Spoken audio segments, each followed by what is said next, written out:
Fat Daddy, baby. Growing up as a kid, I remember the days where, my dad would come home from work. My homework would already be done. I would probably be playing some type of video game or something. And I would go to sleep, wake up, go to school, come home, do my homework, play some video game, go to school, come home, do some homework, do some video game, right? And I realized that, you know, and I know this was young, but I realized at some point that I didn't like the way that I was living.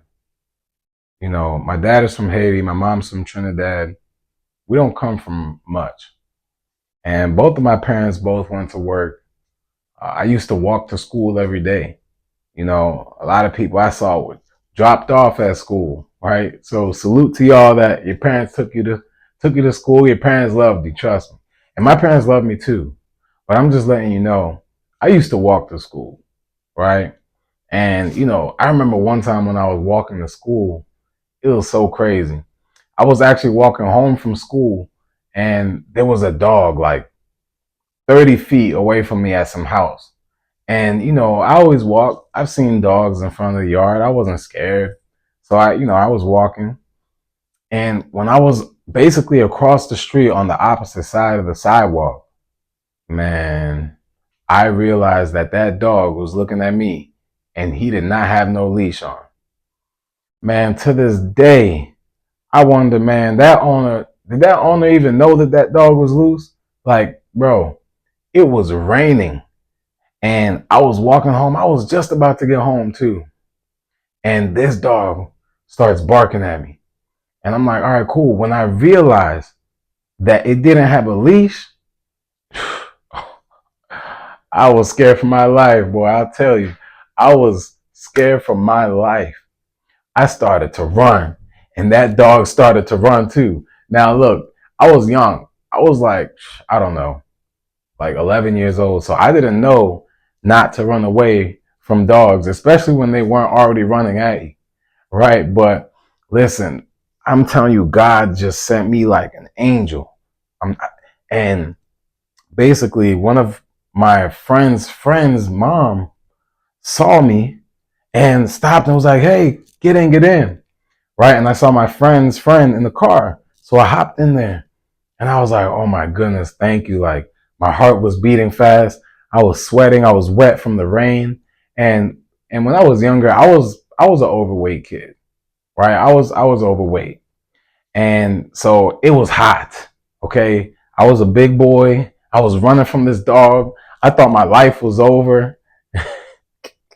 So at this point, I'm like, yo, this is crazy. Like, God literally sent me an angel. Because I'm telling you, I used to go to church every Sunday with my father, with my family. And, as a kid growing up in church, you believe these things. Well, first of all, you don't necessarily believe these things. Like, and some of you today might need to redefine what you find as the word is believe. Like, you might have to redefine what you know as belief and believing. Because when you're a kid, they have you recite things, you're learning, verses and stuff like that. And, when you talk about it with your friends, maybe you're like, oh, yeah, I go to church and yeah, I believe in God and all that.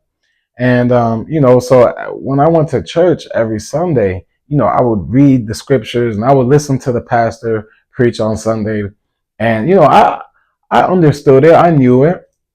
But when this moment happened and I got chased by that dog and this lady just came in her, it was like a chariot arriving, and I was like, bad. Like, God is real. I know God is real. And I know this was a young experience, but I knew God was real at that point. Listen, guys, from immigrant parents to the American dream, I'm telling you, I never thought that I would have the life that I'm living right now. Like, I'm so thankful, first of all, because God is the reason why I have everything I have right now, right? He is present in my life and I'm grateful for everything that I have. But before I have everything I have now, I was grateful for that too. When I was overweight, I was grateful. I was grateful that I had the roof over the head, the clothes on my back, the food in my mouth that my parents gave me, right? I was grateful for that. So when I went to school, I did my homework, got the grades or whatever, did what my parents told me to do. But what I came to find out by the time I got to high school was that going to work was what my parents did. They're telling me to go to college, to go to work. Okay, cool.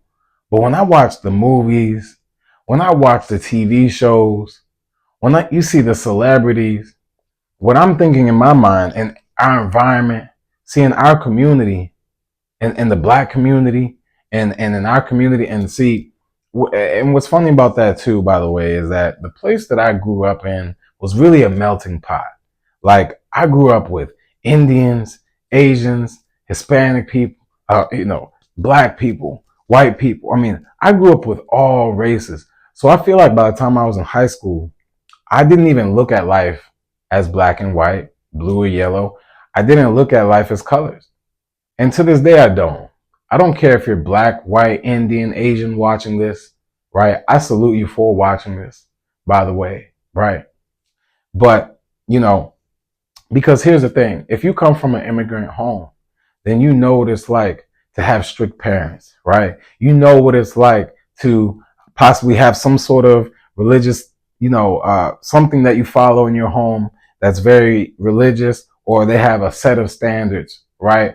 And, this is how it is growing up in an immigrant home, very afraid to do certain things because, there's a lot of reasons why, from some people coming, and their status is not being in the best position yet, right? Like the immigration visa office, can take months, even years before you get cleared for like a green card or for citizenship, right? So as immigrants, we, as immigrants, it's just a total mindset of fear that's casted upon them, right? Because coming to America, the American dream for sure is the fact that you can have a good job, have a home, take care of your family, pay your bills, and that's why I'm grateful for my parents, because at the end of the day, like my parents, they came here on a boat, right? Like, my dad's from Haiti, my mom's from Trinidad, sac passe if you're out there, right? And listen, if you're out there Haitian, right? Sac passe, Trinidad, what's up? Wagwan, right? So listen, all I'm saying is, and yeah, I got a little bit of Jamaican in my family, but listen, my point is when you grow up in an immigrant family, you know that there's a lot of limiting beliefs, right? There's a lot of limiting beliefs, and those limiting beliefs cause us to only go for jobs, only go for employment, right? But you'll also come to find that some of the most successful people in life came from immigrant families, because something about this drive that we have, something about coming from nothing, just makes you desire that something, not just because of having the something.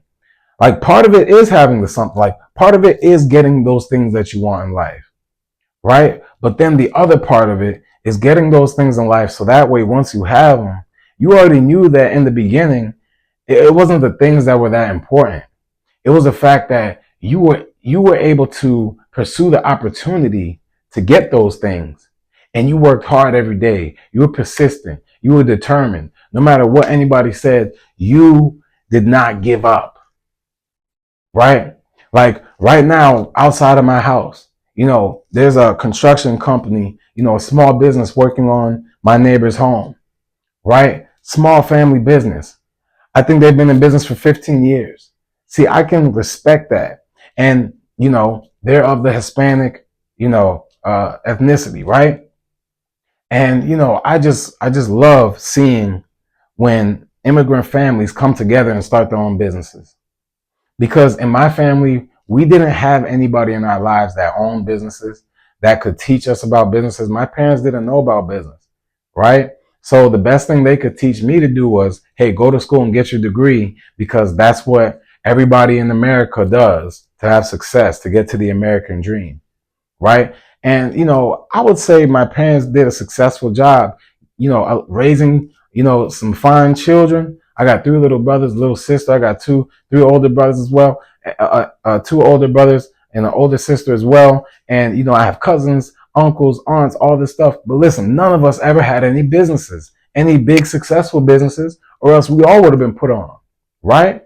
So at the end of the day, I made a decision when I was in high school. I realized, like, okay, somehow I'm going to get rich doing something, right? I think the American dream is more than just exchanging my hours for dollars. And at the time, I didn't understand wealth at that level of understanding that exchanging your hours for dollars will never get you to wealth. I just knew that somehow I have to find ways to make money myself, like own the money that I'm making, own my cash flow. Because when I went to work, I got paid. When I didn't go to work, I didn't get paid. But see, here's another thing. I used to work very hard. I had 6+ jobs before I became a full-time entrepreneur. And when I was working at these jobs, it wasn't that I had 6+ jobs because I got fired at a bunch of jobs or whatever. Like, I worked very hard at those jobs. My first job was when I was like 16. Actually, on my birthday, I actually had an interview before my birthday, and I told them, look, I'm 15 in like 11 months, but next month, if you hire me, look, I'm going to be good to go and I'm going to work hard and all this stuff. I sold myself, right? And they hired me. And for my birthday, I got a job. And at the time, that was great. I was learning the value of working hard for money, because you do have to work for money. You have to work for money. And I'd like to insert that it's better to work smart for money, not work hard for money. But initially, you do have to work hard for money and then learn how to work smart for money. But at that time, I was working hard. My first job was at Chuck E. Cheese, right? Yeah. Go ahead in the comments. All right. Yeah, Chuck E. Cheese. I was in the mouse suit. All right, whatever, right? So cool. But in a short few months, I got promoted to a position where I started to train other people. And guess how big my raise was? A whole 75 cents. I'm rich now. But look, once again, I was still grateful for that raise. I was still grateful for that job. Hey, I was making more money than I was before without the job.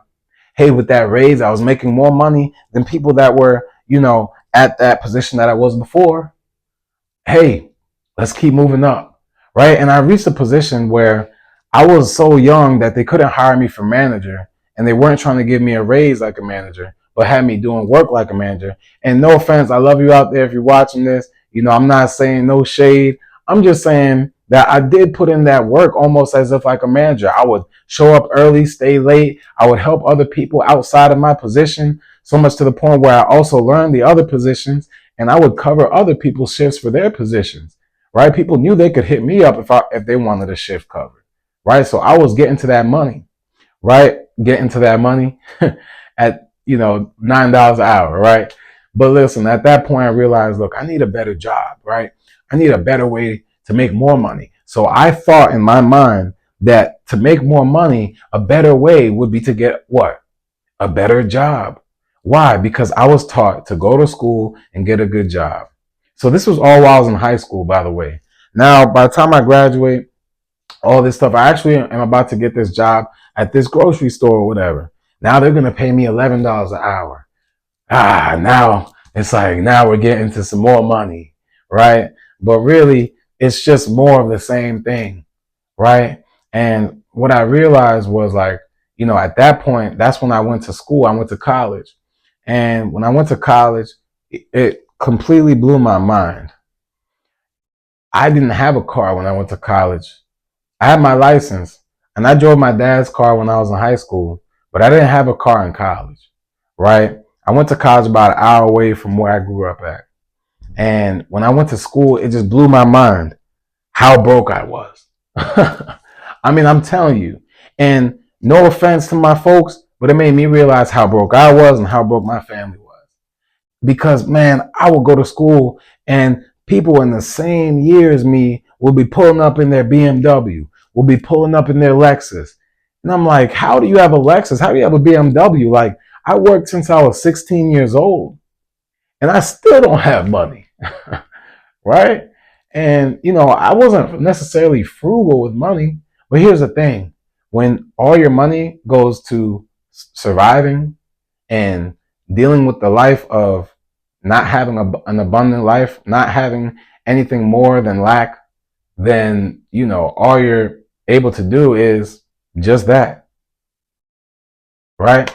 I mean, all you're able to do is just focus on the fact that, hey, I need to get a better job so I can make more money, right? So, and in my mind, I'm like, how do these kids, the same age as me, have pull up in these cars, pull up in these, whatever, and I I'm shocked, right? When I talk to some of these kids and all that stuff, I realize that, yeah, some of their parents, have high paying jobs, whatever the case may be. But what they tell me is, look, their parents are in debt. Their parents went to college, this, that, and the third. Their parents are in debt, and they're telling them to get this certain type of job so that they get paid more so that they don't have to go through that type of debt. And I'm like, okay, that's interesting. So even though you're pulling up in this car, even though your family does live this way, you're still drowning in bad debt. Like they're drowning in consumer debt. And so what I realized was, okay, but when I realized through my networking and just exploring was that the people that had the best lives were the ones who owned businesses. Those were the ones who, when they were in high school, it didn't matter what their son or daughter was necessarily doing, not in a bad way, as long as they completed it. But they had their business set up, a family business or a business set up where they could take over by the time they grow up, right? And that is the most biblical, it's the most, generational wealth. It's just the best way to not only build your life, but also for you to put your kids on, put your family on, for you to start and grow a business. This is when I had a complete epiphany in college and realized, okay, I need to start my own business. And this is when I started investing, taking my money from my job. I had another job at that point, right? I was a manager at a recreation center, right? And this is where you start to understand, like, I have to take my money and start managing it better. I learned because I heard somewhere that you cannot save your way to wealth. You cannot save your way to riches. You can and I'm like, whoa, that's crazy. This whole time when I save up money and then, something happens where it takes all my money and I'm back to zero. And then I think that working more hours is going to get me more money if I find a new job. And no, that's the rat race, guys. That's the hamster wheel. And sometimes, and if you don't escape it now, you're going to be perpetually stuck on that forever until you have an epiphany. And I hope this video can help you have an epiphany as well. I'm 26 years old, speaking to you in my 3-story townhouse with 2 cars outside. Listen, I'm special, but I'm not special. You're special, but you're not special. Like, everybody's special, right? Nobody's extra more special than someone else. Like, everybody puts on, 2 socks, just like you. Everybody brushes their teeth just like you and takes a shower just like you. And, has dreams, has desires, just like you. But some people get access to a new level of information and they implement that information and they execute it and make it a fabric of their life. And some people don't. And some people just get what's given to them and they continuously just work on that cycle because they think that's what life is. But really, that's just the life that was given to you. Instead of just living the life that was given to you, that was designed by society, the society that talks about the American dream is to go to school and work for 40 years, 40 hours a week just to retire for 40% of what you couldn't live off of anyway, as inflation continues to rise, as the US dollar loses its power in the global economy. I mean, you have to wake up. Like, there's so many shifts in the economy at this point that you should have realized by now that you have to start your own business. You have to start investing, or else the gap, because right now the gap is continuing to expand. The gap between the poor and the rich, the gap between those that make money work for them and those that only exchange their time for money. Those that only work for money will never have time to make money. That's what John D. Rockefeller said. He's worth over $400 billion. Warren Buffett, who's worth over $100 billion, said if you don't find ways to make money while you sleep, then you'll work until you die. These are the types of quotes that I just started to, jam and read every single day, just so I could reprogram the poverty programming that was instilled in my life. And it's not my parents' fault. They did the best they could, and they did a pretty good job. But now it's my turn. Now it's my responsibility to understand what's going on, to have awareness of opportunity, to take advantage of the skills that I have, and to learn new skills that I don't have, to be aware of the fact that I don't know everything. But I'll tell you guys that how you can go from immigrant parents to the American dream is by, one, reprogramming the poverty programming. Because exchanging your time, exchanging your hours for dollars forever is never going to get you to your dreams, man. I remember there were people that told me that when I first started my first business, they were like, "Oh, Danny, those things don't work, bro. Oh, just get a job. This, that, and the third." Yeah, well, it's working pretty well, and I'm grateful. And because at the end of the day, it took years of dedication. It took years of consistency. It took years of investing in myself. It took years of doing something, even though it wasn't working. It was working because it was working on me to get better, so that when the opportunities present itself with it, like, I'm ready. Success is preparation meeting opportunity, right? So by the time I started my first business in college, there was so much friction in my life. I mean, oh my goodness, from my parents telling me, like, "What are you doing? You need to get a job." Arguments with my parents, people not believing in me, my friends that we always talk about getting rich together. Now, people are like, they're bluffing on me. They're like, "Nah, Danny, like, good luck," stuff like that, right? And look, I didn't take anything personally. But what I did know was that I wasn't going to let other people's opinions shape the trajectory of my life. I quickly determined that no matter what anybody else said, I was going to do what I had to do to get to the life that I wanted to get to. This was around 19, 20 years old.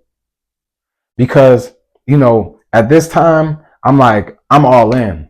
I don't want to live a life where, I can't give my kids eventually when I have them, where I can't give them Christmas gifts every year. Now, I know holidays and all that stuff is just a big propaganda at the end of the day. And I'm not saying that the birth of Christ is a propaganda for those of you out there. Listen, what I'm saying is that society is set up so that every single month, every single quarter, there's some sort of holiday that's taking your money, that's making you feel like if you don't participate in these holidays, then you're being a social reject, you're being an outcast, oh, you're being fake, like, oh, you're like, no. Sometimes you have to dedicate, no, not sometimes.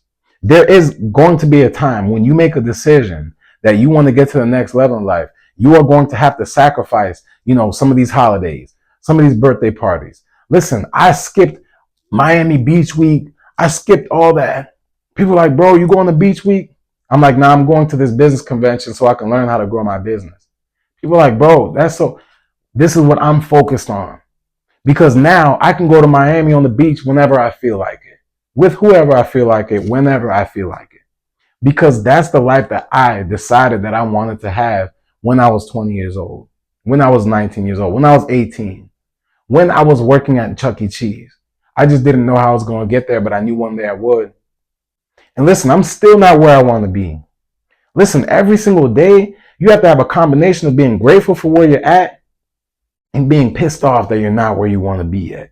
I work so hard every single day to get where I want to be because I'm not where I want to be yet. And people look at me like, oh, Danny, you're doing so great now. Why do you call yourself Fat Danny? You're slim now. Because Fat Danny is who I am. It's who I was. I was the fat kid. I was the kid that, I had to walk to school because my parents were at work. And by the time I got to school, I was hot. I was sweaty. I was a big kid. I wasn't, I had friends being the latest drip designer or latest Jordans or whatever, right? I would have on some Vans, some Nike, some whatever, because I didn't come from all of that, right? And as I'm learning and understanding, about women, right? About learning how to be more attractive, about just life in general, right? I realized like I need to upgrade myself, right? I need to upgrade myself. And, the point is, guys, you can get to the life where I believe the American dream is where you can do the things that you want to do with the people you want to do whenever you want to do it. And you have the means and the ability to do so, to live the life that you want to live, not the life that was given to you. And I don't believe you can do that exchanging hours for dollars. I don't believe you can do that with another man or woman that is slamming the gavel in the courtroom as the determiner of your faith every single day, every single week, every single month, when you can vacation, when you can see your kids. They slam that gavel, right? They're slamming the hammer. They're the judge, the jury. The boss. I remember when my boss used to control my life because if I didn't go to work, I wouldn't make money to do the things I want to do. And if I asked to get off and I do take off, I could get fired if it wasn't requested in time or if it wasn't approved. And if I do go to work, now I'm giving all my solar energy to that. But now I just completely and always neglect the things that are burning inside of me that I really want to do in my life. I know that's how I was living for so long. And I'm so grateful that, for the last 4 years that I've not had to exchange my time for dollars, punching a clock with a boss or another man or woman telling me that I can do what I want to do. And now every single day, I'm able to build my businesses. I'm able to build my e-commerce brands. I'm able to build my credit repair and funding business. I'm able to build my business coaching and mentorship business. I'm able to help people around the world get to the life that they want to live. I remember I helped one of my mentees who used to do DoorDash, and now he makes over $20,000, $30,000 a month, has hundreds of thousands of followers. Because of the life that I lived, the pain I went through, the investments I made, the knowledge I acquired, the implementations that I implemented, the results that I got in my life. I drafted a blueprint for it, and now I provide it to others. And that's what I do now. And I truly feel like I'm super excited every single day to be living this life. And what I'd like to tell you is that if you don't like where you're at right now, you can change it. Like, to have different things, like, it's called be, do, have, okay? When I heard this, it completely blew my mind. Because if you want to have the things you want to have in life, you have to do the things that you like. Okay, sorry. You have to become the person that would do the things to have the things. So you have to become the person that will make six figures, to do the things that make six figures, to have the things that a person that makes six figures does to have. Does that make sense? Right? Like, you can't be someone that's just, selling burgers if you don't own the shop. Like, you can't just be the cashier at McDonald's, right? And have $1 million if the only way you make money is being a cashier at McDonald's. Now, believe it or not, you could be a cashier at McDonald's and become a millionaire, right? If you become a person that understands that the job will be your first business partner. You take some of the money from that job and you use it as an investment into some real estate, into an e-commerce brand, into a service business, into digital products or services. Now you're taking the money from that job, investing it into another stream of income that you control. Now you're becoming a person, because this is what investors do. This is what business owners do. This is what bosses do. We invest in ourselves. We invest into cash flowing assets. We invest into businesses. We invest into knowledge and training, and mentorships, right? So you become that person. When you start to do these things, now you're going to start having the things that someone that does those things would do. And now this is all a part of you becoming the person you need to become. You see, you can come from the bottom and get to your dream life if you start to believe first that you can have that life, and start to understand that the life that you're living right now was either created by yourself or was designed for you. Don't take the design that society was just designed for you to stay in poverty, designed for you to stay check to check. And listen, you can be broke at different levels. You can be broke at $50,000 a month. You can be broke at $100,000 a month. Until you control your time and money, then you will always be controlled by time and money. Listen, guys, I love you very much. Thanks for watching this. Let's get to it, y'all. Make sure you take some change. Start making the changes in your life every day so you can get to that next level. It's your boy. Let's get it. We out.